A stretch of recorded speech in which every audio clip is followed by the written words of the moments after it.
What's up, Matt from Urchfab.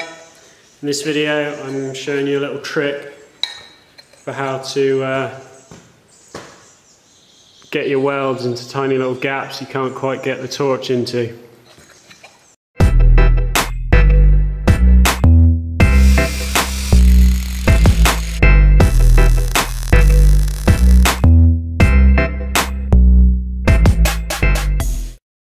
Alright, so this is something that if you come to build a roll cage, or any time you're working on your car, or I mean, you're going to come up against this at some point doing any sort of fabrication really, where you need to get a weld all the way around a piece of tube or a piece of box or something, and you haven't quite got the room to get the torch in properly at the correct angle. Obviously it's not an ideal situation, but sometimes you've just got to find a way of making it work, and this is something I have to do, you know, every time I build a cage.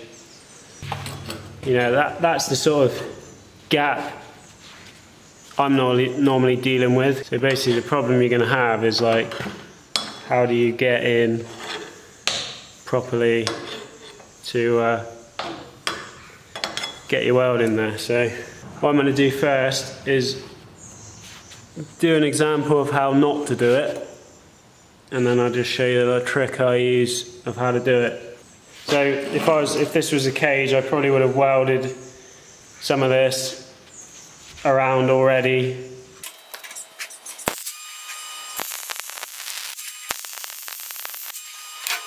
Right, so I've ended the weld just in there where you can see it, and now I've left myself like about ½ an inch to try and get in to the crack of that. So I don't really have enough gap to get the torch in there. So what's going to happen is now I'm going to have too much stick out, not enough gas coverage. When I go to start up, it's going to stutter, and it'll make a bit of a mess, and it's going to be very difficult to get like a neat tie-in into where I ended that weld, because it's already down out the way of where I can get the torch to.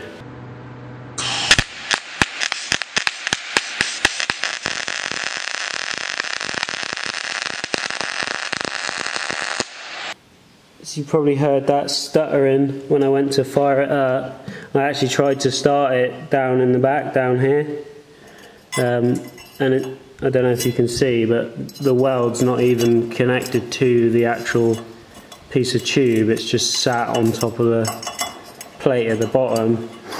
Where I've tied into that, it just looks nasty, and yeah, that's no good like that. So on this side, what I ideally should have done is brought this back to about here, and then I'll turn the gas up on the welder a little bit, just so that as I start running the weld round, as the stick out gets, you know, past the point of where it should be, I know I'm still going to get good gas coverage down in this corner because I've got the extra bit of gas. And just by starting this round here, where I'll have like perfect torch angle to start off, you know, I can get a nice neat tie-in on this. So yeah, it's much easier to get the puddle established around here, and then you can kind of direct it where you want it to go once it's already flowing nicely. It's much easier to flow it into a corner than it is to try and get it going in a corner, because you're going to have not enough gas coverage.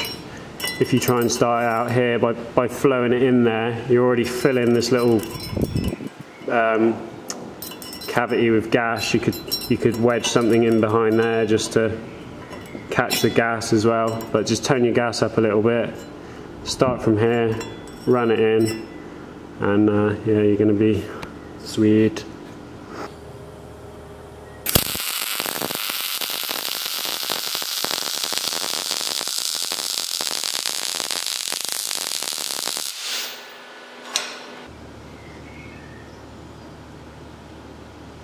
Right, so you can see I got that right into sort of the centre point here, whereas the other side I couldn't really. I got like, didn't get nearly far enough. I didn't have it flowing enough to flow it into that corner.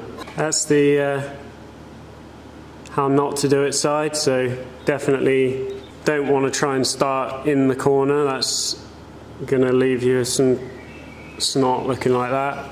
So start off with a bit you can get to easily, but leave plenty of space to connect into whilst you're in a position where you've got optimum torch angle, like, you know, straight up and down, and then get the puddle going in like optimum position, and then when it goes out of angle and, you know, you've already got the puddle going, and you can flow it into where it needs to be.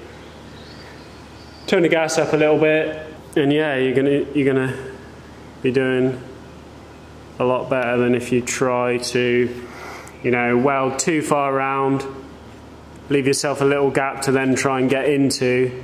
You're gonna end up with crap looking like that.